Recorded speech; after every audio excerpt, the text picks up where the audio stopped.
দিনে দুপুরে ওসমান হাদির মতো একটা মেধাবী ছেলে, এত বড় বলিষ্ঠ একটা কণ্ঠস্বর ছেলেকে দিনে দুপুরে এরকম গুলি করবে, হত্যা করবে, আবার আমাদের দেশের বর্ডার পার হয়ে উপরে আশ্রয় নেবে। আমি ভারতকে বলবো যে আমাদের দেশের খুনিদেরকে আপনারা আশ্রয় দেওয়ার মাধ্যমে কি মেসেজ দিতে চান? আর নির্বাচন কমিশন কি বক্তব্য দেয়? আফসোস, আমি ধিক্কার জানাই। আজকে এত বড় একটা উল্লেখযোগ্য ঘটনা সেখানে সে বলতে চায় বিচ্ছিন্ন একটা ঘটনা। আমি ধিক্কার জানাই তার বক্তব্যকে। এর চেয়ে বড় ঘটনা বাংলাদেশে কি থাকতে পারে? আর সেখানে এমন বক্তব্য যেটা কোনো স্বাভাবিক সেন্সওয়ালা মানুষ এই ধরনের বক্তব্য এই মুহূর্তে দিতেই পারে না। যারা নাকি এই দেশকে স্বাধীন করতে গিয়ে জীবন দিয়েছে, পঙ্গু হয়েছে, আমরা গভীরভাবে তাদেরকে শ্রদ্ধা সহকারে স্মরণ করছি এবং শহীদদের রুহের মাগফিরাত আল্লাহর কাছে কামনা করছি এবং মানবতা ইসলামের কল্যাণের জন্য আর দুনিয়াতে শান্তি আখেরাতে মুক্তির লক্ষ্যে তিনি একটা ঐতিহাসিক স্লোগান দিয়েছিলেন, কথা বলেছিলেন, শুধু নেতা নয়, নীতিরও পরিবর্তন চাই।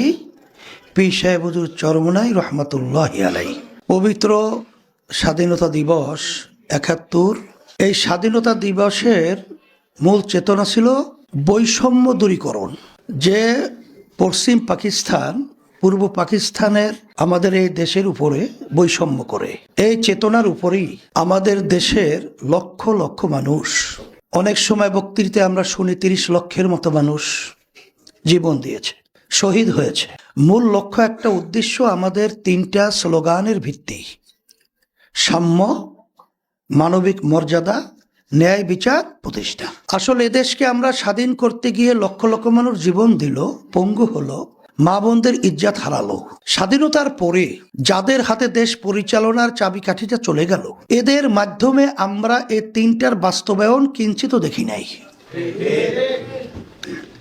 বরঞ্চ যেই বৈষম্য দূরীকরণের জন্যে এই দেশ স্বাধীন করার জন্য লক্ষ লক্ষ মানুষ জীবন দিল, বরঞ্চ দিনার দিন আরো বৈষম্য বাড়তে লাগলো। এরপরে আমরা দেখেছি আমাদের পাশের রাষ্ট্র ভারত। আসলে তামাম দুনিয়ার ইতিহাসটা কি? পাশের রাষ্ট্র থাকবে বন্ধুত্ব সুলভ আচরণ, পাশের রাষ্ট্রের সাথে সম্পর্ক কি থাকবে? বন্ধুত্ব সুলভ। কিন্তু আজকেও দেখবেন ভারতের প্রধানমন্ত্রী নরেন্দ্র মোদী তার পেজ থেকে তিনি কি বলল? ৭১ পাকিস্তানের সাথে ভারতের একটা যুদ্ধ হয়েছে, সেই যুদ্ধে যারা জীবন দিয়েছে, পঙ্গু হয়েছে, তাদেরকে শ্রদ্ধা জানাই এবং যারা এই বিজয় ভারতের নিয়ে এসেছেন বা ভারতকে বিজয় করে দিয়েছেন, তাদেরকে গভীর শ্রদ্ধা জানাই। আবার তাদের বক্তব্য আমরা আগে পরে কি শুনেছি যে ৭১ একটা স্বাধীনতা যুদ্ধ হয়েছিল, সেই যুদ্ধে বাংলাদেশ নামক একটা ভূখণ্ড তৈরি হয়েছে, আমরা পেয়েছি। কিন্তু আমাদের দেশকে স্বাধীন হিসাবে ভারত এখনো স্বীকৃতি দিতে চায় না, এখনো স্বীকার করে না। আমি ভারতকে বলবো যে আপনাদের আচরণটাও তো আমরা আশা করছি বন্ধুত্ব সুলভ আচরণ হবে, কিন্তু এই ধরনের বক্তব্যের মাধ্যমে আপনারা কি মেসেজ দিতে চান? আমাদের দেশে প্রধানমন্ত্রী হয়েছিল যখন শেখ হাসিনা প্রথম, প্রায় ২১ বছর পরে, স্বাধীনতার পরে মাঝখানে যখন আওয়ামী লীগ প্রায় ২১ বছরের ক্ষমতায় ছিল না, ভারতে যাওয়ার পরে তাকে সিঁদুর পরিয়ে আপনারা সম্বোধন করছিলেন মুখ্যমন্ত্রী।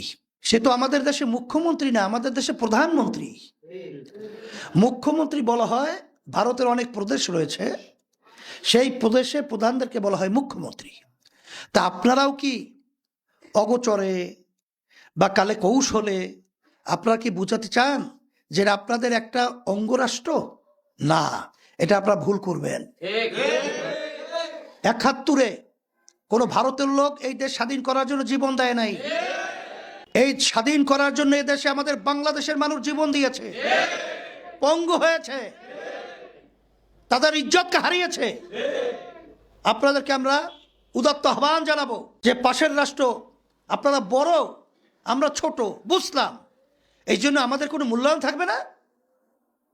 আমরা গরিব হইলেও তো মানুষ, আমরা এই দেশে সন্তান জন্মগ্রহণ করেছি। আপনাদেরকে বারবার বলছি, এই ধরনের চিন্তার মাধ্যমে আমাদের দেশের ভিতরে অশান্তির আগুনগুলো আরবার ধাউ ধাউ করে জ্বালাবার চেষ্টা করবেন না। আপনারা আমাদের সাথে বন্ধুত্ব সুলভ আচরণের সেই ইতিহাস রচনা করবেন এবং সেই পরিবেশ আপনারা আমাদেরকে দেখাবেন, এইটা আপনাদের থেকে আমরা আশা করছি। এখন কথা হলো, যারা নাকি এই দেশকে স্বাধীন করতে গিয়ে জীবন দিয়েছে, পঙ্গু হয়েছে, আমরা গভীরভাবে তাদেরকে শ্রদ্ধা সহকারে স্মরণ করছি এবং শহীদদের রুহের মাগফিরাত আল্লাহর কাছে কামনা করছি। সাথে সাথে আপনারা লক্ষ্য করেছেন 2024 জুলাই 5ই আগস্ট যে গণ অভ্যুত্থান হলো, সেখানেও কিন্তু চেতনা ছিল বৈষম্য। সেখানে চেতনা কি? বৈষম্য। সেই বৈষম্য দূর করা, এই চেতনার জন্যে তামাম দুনিয়ার ইতিহাস একটা উত্থান পতনের এত মানুষ জীবন দিতে হয়, এরা 2024-এ বাংলাদেশে সেটা আমরা দেখেছি। কোথায় ইতিহাস এরকম দেখা যায় না, যেরকম একটা পট পরিবর্তনের জন্যে এত মানুষ একত্রে জীবন দিতে হয় একটা দাবি আদায়ের জন্যে। এটা কিন্তু তামাম দুনিয়ার ইতিহাসে বিরল, যেখানে হাজার হাজার মাতার সন্তানকে হারালো। প্রায় আমার যতটুকু তথ্য রয়েছে 500-র কাছাকাছি মানুষ তারা চক্ষু হারিয়েছে, আর কোনোদিন আলো দেখবে না। হাজার হাজার মানুষ পঙ্গু হয়েছে, হয়তো স্বাভাবিকভাবে আপনারা আমার মতো আর চলার পরিবেশ পাবে না। সেখানেও আমাদের আশা আকাঙ্ক্ষা স্লোগান ছিল বৈষম্য দূর করুন। কথা ঠিক না? সেই বৈষম্য দূর করুন এবং বৈষম্য থাকবে না। এই বারবার 53 বছর 54 বছর শেষ হলো, 55 বছর পরে যাইছে স্বাধীনতার বয়স। কত কাল, কত বছর, কত দিন আজকে এই বৈষম্য দূর করার জন্যে, সাম্য প্রতিষ্ঠার জন্যে, ন্যায় বিচার প্রতিষ্ঠার জন্যে, এক কথায় মানবতা রক্ষার জন্যে আমাদের আর কত দিন জীবন দিতে হবে। এই জন্য আমি প্রথমেই বলেছি, আল্লাহ রাব্বুল আলামিন বলেছেন যে আমি সমস্ত মাখলুকাতের ভিতরে সম্মানিত হিসাবে মানুষকে সৃষ্টি করেছি, কিন্তু এক শ্রেণীর মানুষ রয়েছে, আল্লাহ বলছেন যেই মানুষগুলোর আচার আচরণ কুত্তা, শুয়াল, শ্রীগাল, হিংস্র জানোয়ারের চেয়েও খারাপ হয়। এদের হাতে যতক্ষণ পর্যন্ত দেশের পরিচালনার চাবিকাঠি থাকবে, ততদিন পর্যন্ত বারবার বারবার আমাদের এখন রক্ত দিতে হবে, আমাদের জীবন দিতে হবে, আমাদের পঙ্গু হতে হবে, আমাদের মার্কল সন্তান হারা হতে হবে, আমাদের দেশে টাকাগুলো বিদেশে পাচার হবে, আমাদের দেশে চাঁদাবাজি বন্ধ হবে না। লক্ষ লক্ষ মানুষ নিরপরাধে আজকে তাদেরকে কেসের মাধ্যমে তাদের সংসার ধ্বংস করবে, আর এদেশে বসে বিদেশের তাবেদারি গোলামের জিঞ্জিরে আমাদের আবদ্ধ রাখবে। আমরা মাথা উঁচু করে তারা সুযোগ পাবো না। এখন 5ই আগস্ট একটা সুযোগ এসেছে। এই সুযোগে যদি আমাদের বাংলাদেশের মানুষ, আমরা যদি আবার ভালো মানুষগুলোকে, ভালো নীতিকে আমরা যদি দেশ পরিচালনায় আমরা চাবিকাঠি হিসাবে মূল জায়গায় না নিয়ে আসতে পারি, আল্লাহ মাফ করুক, জানি না আর কত যুগ, কত সময় আমাদের এই গ্লানি আর এই বৈষম্য দূরকরণ, এই জন্য আমাদের আন্দোলন করতে হবে, সংগ্রাম করতে হবে, জীবন দিতে হবে, পঙ্গু হতে হবে, চক্ষু হারাতে হবে, আল্লাহ মাবুদ ভালো জানে। এই জন্য আমি আমার ভাইদেরকে বলবো, সুযোগ এসেছে, এই সুযোগ কখনই আসে নাই। আজকে তাবেদার বিদেশের আধিপত্য থেকে দেশকে মুক্ত করা এবং মানবতা রক্ষা পাওয়া, এক কথা ইসলামকে এই স্বকীয়ভাবে স্বাধীনভাবে দাঁড় হওয়া, মানবতা এবং চাঁদাবাজ থেকে মুক্ত হওয়া, আমাদের দেশে থেকে বিদেশে টাকা পাচারকারীদের থেকে মুক্ত পাওয়া, বিশেষ করে আমি বলবো এই সুযোগটা যদি আমরা কাজে লাগাতে না পারি, তাইলে আমাদের বারবার 71 নিয়ে আমরা বারবার আমাদের স্বাধীনতা দিবস আমরা যাপন করতে পারবো, উদযাপন করতে পারবো, কিন্তু অর্থবহ হবে না। এই অর্থবহের জন্যে আল্লাহ রাব্বুল আলামিন বলছেন, জহারাল ফাসাদু ফিল বাররি ওয়াল বাহরি বিমা কাসাবাত আইদিন নাস, স্থলভাগে পানীয় ভাগে যত বিপদ আপদ মুসিবত তোমাদের হাতের কামাই। এইটা আমাদের হাতের কামাইয়ের মাধ্যমে এই পরিবর্তন করতে হবে। আল্লাহর রহমতে সারা বাংলাদেশ সফর করার পর আমি যেটা দেখেছি, আজকে দেশ প্রেমিকরা আজকে একাত্রিত হয়ে গেছে। আজকে যারা ক্ষমতা প্রেমিক রয়েছে, যারা বারবার ক্ষমতার জন্য মায়ের কোলকে সন্তান হারা করে বারবার এই দেশের মধ্যে দিনে দুপুরে ওসমান হাদির মতো একটা মেধাবী ছেলে, এত বড় বলিষ্ঠ একটা কণ্ঠস্বর ছেলেকে দিনে দুপুরে এরকম গুলি করবে, হত্যা করবে, আবার আমাদের দেশের বর্ডার পার হয়ে উপরে আশ্রয় নেবে।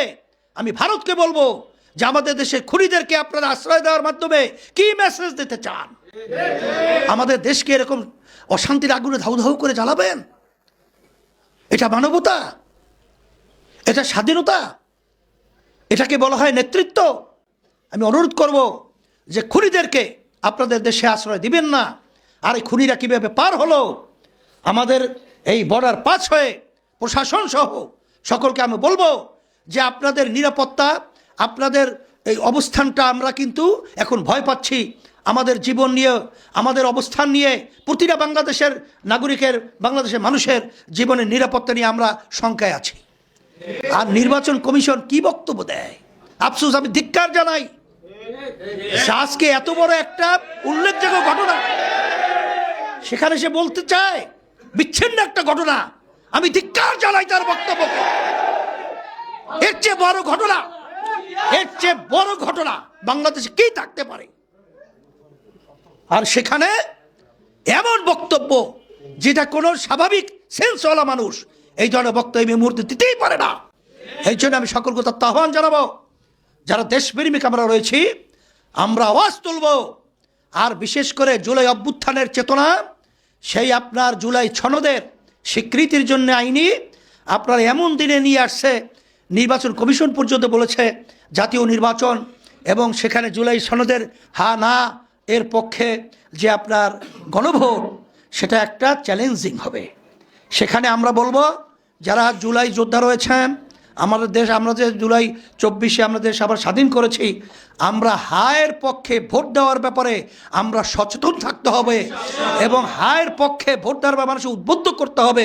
খবরদার কোনো কুচক্রী মহল যারা এই ধরনের পদ্ধতি করেছে, ষড়যন্ত্র করেছে, তারা যেন কোনো কর্মী তাদের ষড়যন্ত্র যেন তারা কি না করতে পারে, সফল কাম না হতে পারে।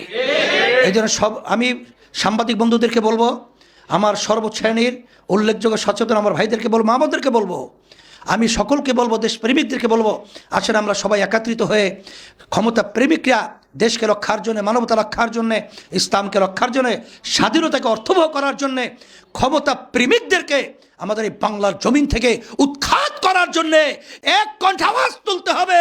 ক্ষমতা প্রেমিকরা বাংলার জমিন থেকে উৎখাত, আর দেশপ্রেমিকরা বাংলার জমিনে থাকবো, বিজয় হবে ইনশাআল্লাহ।